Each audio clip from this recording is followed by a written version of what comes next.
Good morning. Thanks for joining me today. So today I'm listening to Pink Floyd Essentials, and the track it's on right now is Sheep, which is pretty cool. It's a good track. I'm going to continue with this piece. And last night I was kind of thinking about the way I'm creating this. Almost like a memory, right? You know how when you remember things, your brain automatically edits out all the stuff that wasn't enjoyable, even though sometimes we'll still grab onto it. But anyway, for the sake of my discussion here, so it picks and chooses the things that were favorites, and that's kind of like the idea behind this piece. And I think going forward, if this works out, going forward I can use this idea for new things too. So could be the birth of a new collection, right? You never know. As an artist, it's always encouraging and good to go with ideas, no matter how crazy they might feel. Just do it. Like, you're an artist. What's the worst that can happen, right? Worst that can happen is always death. But when it comes to this, the worst that can happen is everybody goes, nah, I don't like it. Doesn't matter. If you like it, that's all that matters. So anyway, enough about that. This is all about memories. And so kind of the way I took all these photos, different views of the rocks, different parts of the rocks that really captured my attention, mostly because of the way the light was hitting them. It gave a lot of drama. So I'm putting all those pieces in here to give you a feeling of what I experienced when I was there at Tortuga. Tortuga, I haven't mentioned that yet. This is Tortuga Island from my trip to Costa Rica. Now Tortuga means turtle, so Turtle Island. However, as was explained to me by one of the lovely guides, the actual island that we were on, the beach that we were on, was not Tortuga. I don't remember what the name of the island was. He said it in Spanish, so it didn't click in my head. However, the view that we had was of Tortuga. Right. Okay, so enough of that. Let's do some painting. This morning I want to put in my third view, which is more of a up-close view of this beautiful rock, almost like an arrowhead, the way it's shaped, pointing up. Although some people might look at it and go, well, that's the turtle head. Well, it could be. All about perspective. So I like to draw it in first, and I need a color that's going to stand out on here. That's why I'm kind of hedging. Let's try this one.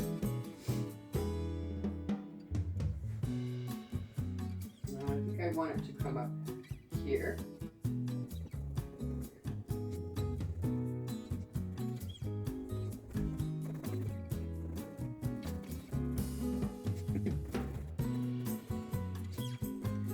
Okay, kind of like that.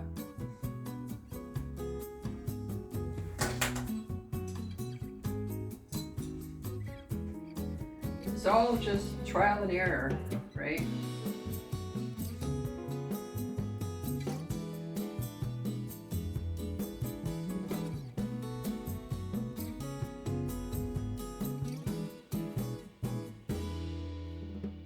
Now, if you know my work and you've been looking at some of my paintings on the website, you'll see that the abstract Canadiana style that I created is quite unique and has a lot of simplified forms. And this style is different, but if you look close enough, you can't separate the artist from the art. The way I make my marks, the way I make my forms, the way I like to have these big voluminous shapes, the way Michelangelo did his figures, is the way I do my landscapes with these big voluminous, very hard to say, shapes.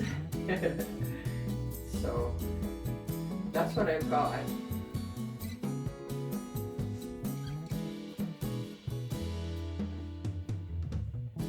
I have to say, I really do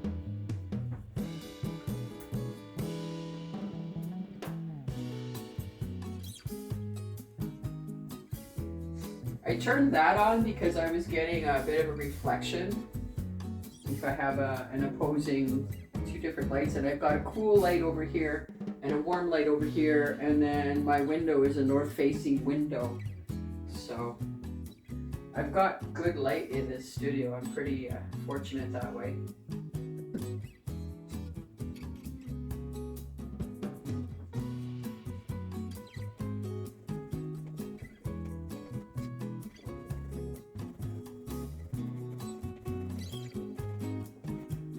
I'm a little quiet today. Sometimes I don't really know what to say. There's just a lot going on. I've been working on the art festival, the plein air art festival, a lot this week. It was a very busy week for me in my graphic design part of my business. I had a lot of requests from my clients. Being an artist is tricky financially, I guess. It's really the only thing I can say about the finance part, because you never really know when or where the money's going to come from. So often the best way to manage that is to have several things that you do that can potentially generate income. So I do the graphic design, I do this fine art painting, I call it, when someone asks me. I do my artist group, although I have to say my artist group, it pays for itself. That's it. It mostly just, the expenses are mostly covered by what comes in. So I'm not really making a profit on that. And to be honest, it was never really my intention to make a profit on that. And I know some of you are going to go, oh, that's terrible. But life isn't about business. Life is about community and giving and sharing and being part of something bigger than yourself. And so that's what the group is. It's something that's bigger than me. If that makes sense. Anyway, so that's what that is.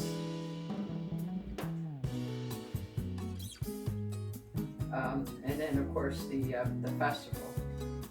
Now the festival, potentially I could earn some income from that. That's a building process over time. And a lot of that depends on if I can secure any grants. And so grants you have to apply for every year. So they're not reliable source of income either. They're sort of, if you are successful with your grant application, then that's just a bonus. It's extra. It's not something you can bank on every year. It's too dangerous to bank on something that is not ever going to be guaranteed.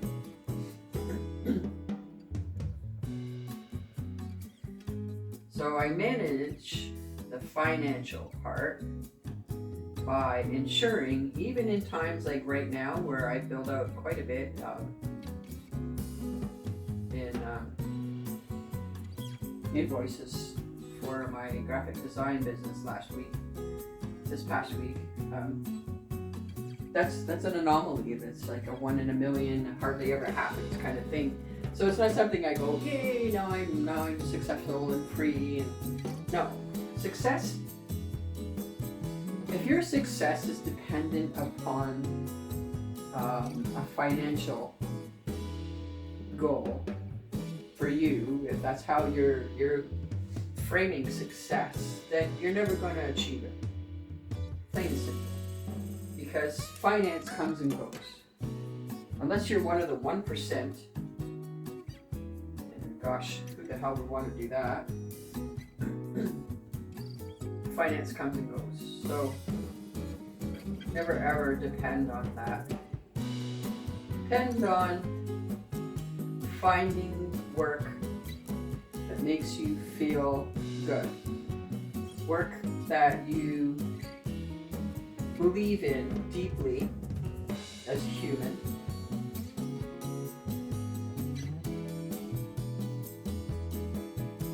And work that gives back to the community.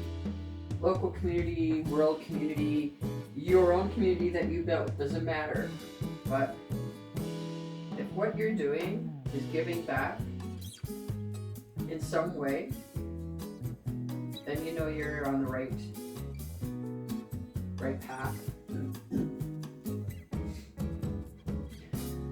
So I'm keeping it really sketchy in a good way.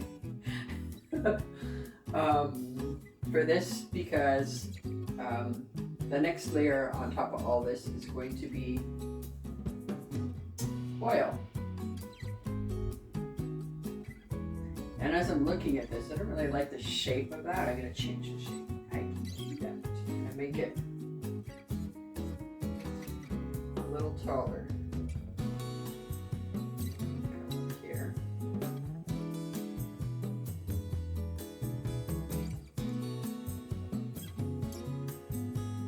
Wider.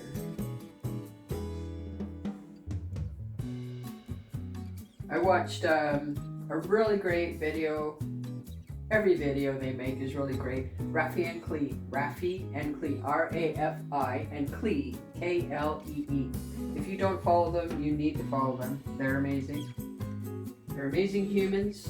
They are, I can't say enough about how great they are. They just give so much to people that they're not even aware of how much they actually give. At least I don't think he is. But yeah, I watched a great video of his recent one. And it's always timely for me, the messages that he puts out.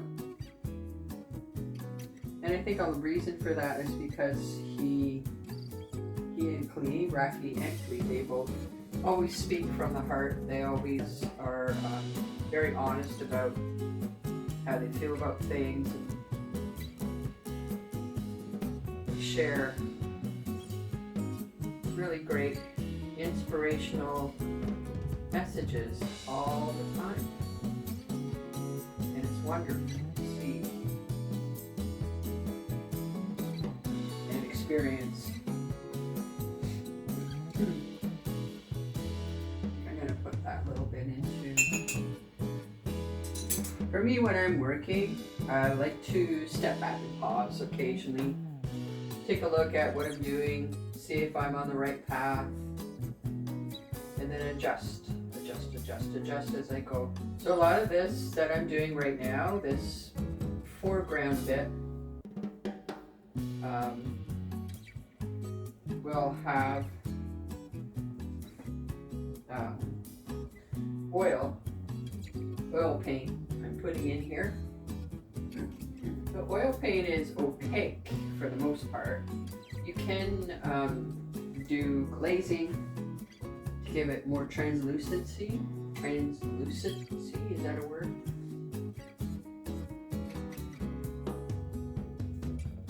Sorry, I lost my train of thought there. Left brain, right brain, one part was going, oh, let's talk to, and then the other brain was like, shh, quiet, we gotta work on this.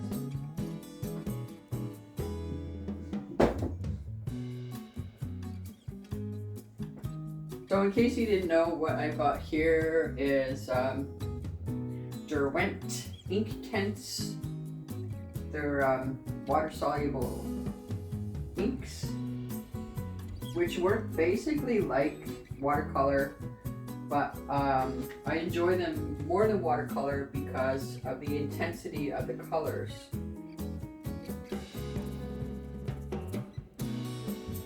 And they're almost, in some ways, a little bit gouache-like, if you've ever used gouache before. Not in the fact that they're more opaque, but more in the fact of how they blend. They blend, to me, I don't have major experience with watercolors, but the experience that I do have, I feel they blend better than watercolor. Watercolor is more layering than blending, where these do allow blending, but it's all about the brushwork and how much pressure you put onto the canvas or the surface that you're using. So, if you're playing with these and trying to figure out how I get what I get, a lot of it is pressure. And that's a lot the way oil paint works too. You can manipulate how the oil paint appears on the surface by how much pressure you apply. And the type of brush makes a difference, I guess. I don't know. I always use the same type of brush. I like these brushes. These are soft brushes that are probably more traditionally suited for watercolor usage, which is what I'm using them for right now. But I also use these brushes when I oil paint, because I like the softer bristle. If you see my work, you know what I mean, because the work I like to smooth out and do a lot of blending to get that form. Why I like that, I don't know, I just do. Sometimes it's better not to question the whys. Just know that it does exist, and that's just something that you enjoy.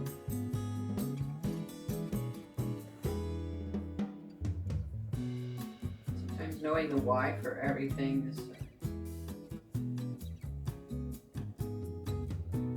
takes away the mystery of life. Although, these days it's important that we know why the things that we're doing as human beings, as a society, as a species, why it's ruining the very planet that we cling to. And yeah, I say cling to because we do. Without this planet, where are we going? There's nothing else out there. And we don't even have the capabilities. We won't have the capabilities by the time we need it to do anything about it. So, anyway, in the meantime, my job is to bring some joy and awareness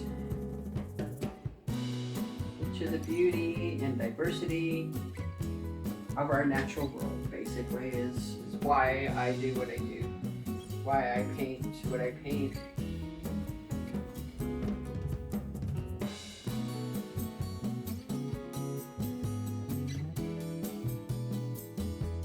I grew up in the 70s and the 80s, and it was all about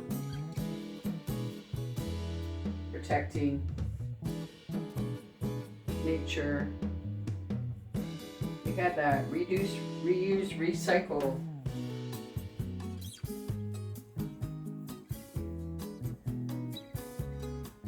given to us, TV and advertising, getting fit, eating well, and all that, you know. You grow up, that's called culture. It's a culture that we grew up in. So I'm going to leave that for today. We'll come back next time with some oil paint. Thanks for watching.